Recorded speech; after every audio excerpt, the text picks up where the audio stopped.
Once upon a midnight dreary, while I pondered, weak and weary, over a many a quaint and curious volume of forgotten lore, while I nodded, nearly napping, suddenly there came a tapping, as of someone gently rapping at my chamber door.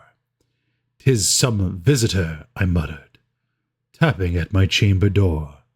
Only this, and nothing more."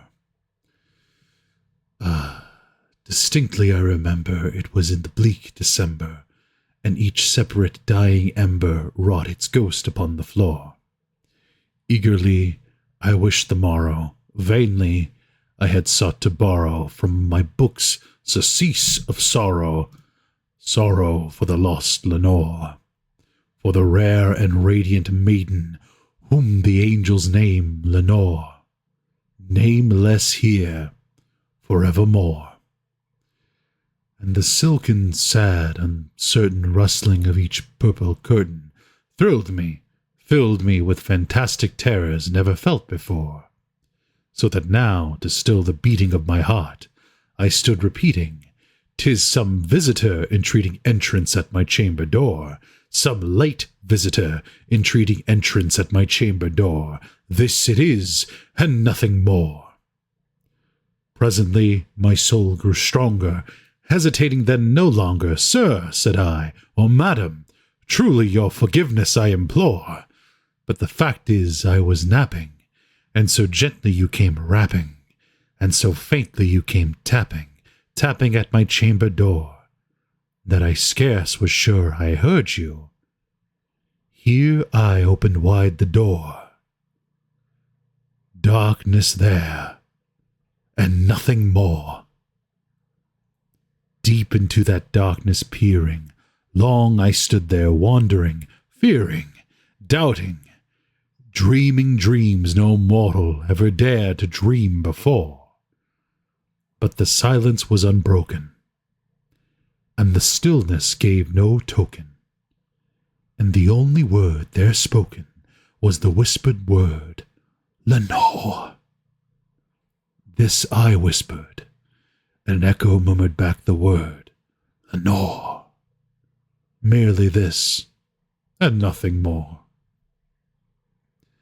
Back into the chamber turning, all my soul within me burning, soon again I heard a tapping, somewhat louder than before. "Surely," said I, "surely that is something at my window lattice. Let me see then what thereat is, and this mystery explore. Let my heart be still a moment, and this mystery explore.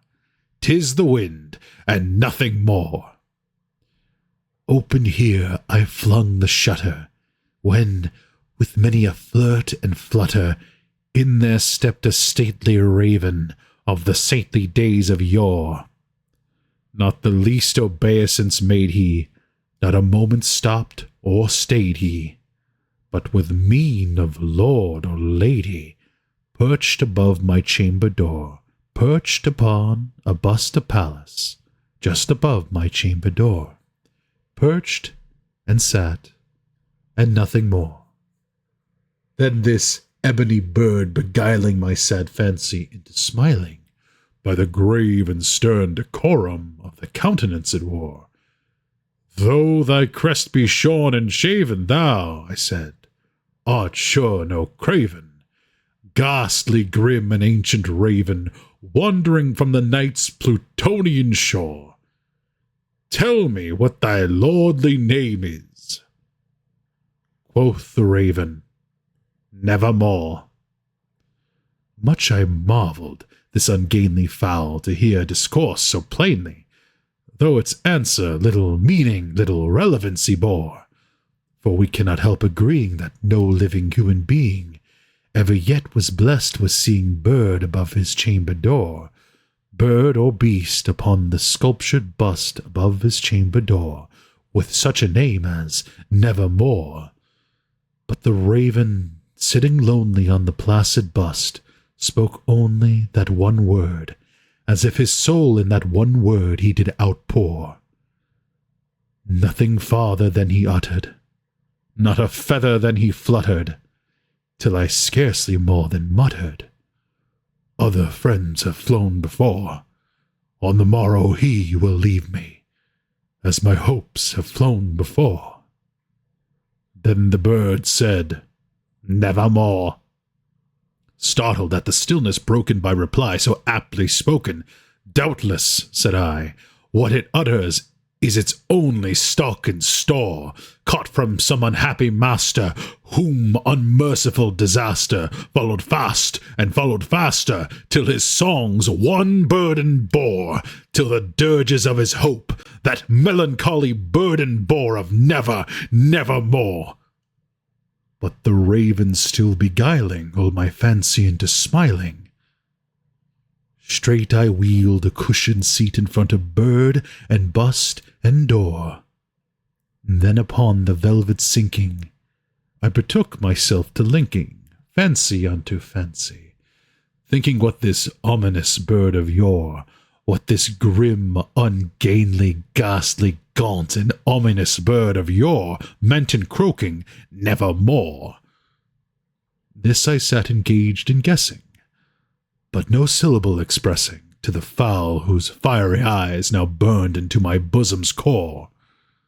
This and more I sat divining, with my head at ease reclining, on the cushion's velvet lining that the lamplight gloated o'er.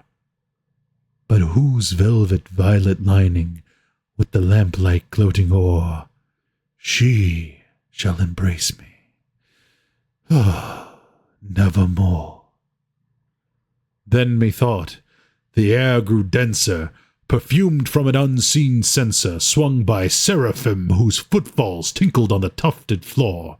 "Wretch," I cried, "thy God hath lent thee, by these angels he hath sent thee respite, respite and nepenthe from thy memories of Lenore. Quaff, oh quaff this kind nepenthe, and forget this lost Lenore." Quoth the raven, "Nevermore." "Prophet," said I, "thing of evil, prophet still if bird or devil, whether tempter sent, or whether tempest tossed thee here ashore, desolate, yet all undaunted, on this desert land enchanted, on this home by horror haunted, tell me truly, I implore, is there balm in Gilead? Tell me, I implore." Quoth the raven, "Nevermore." "Prophet," said I, "thing of evil, prophet still if bird or devil, by that heaven that bends above us, by that God we both adore, tell this soul with sorrow laden, if, within the distant Aidenn, it shall clasp a sainted maiden, whom the angels name Lenore. Clasp a rare and radiant maiden, whom the angels name Lenore." Quoth the raven, "Nevermore." "Be that word our sign of parting, bird or fiend," I shrieked, upstarting, "get thee back into the tempest and the night's Plutonian shore. Leave no black plume as a token of that lie thy soul hath spoken. Leave my loneliness unbroken, quit the bust above my door. Take thy beak from out my heart, and take thy form from off my door." Quoth the raven, "Nevermore." And the raven never flitted, still is sitting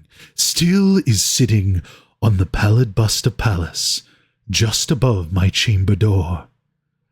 And his eyes have all the seeming of a demon's that is dreaming, and the lamplight o'er him streaming throws his shadow on the floor. And my soul from out that shadow that lies floating on the floor shall be lifted nevermore.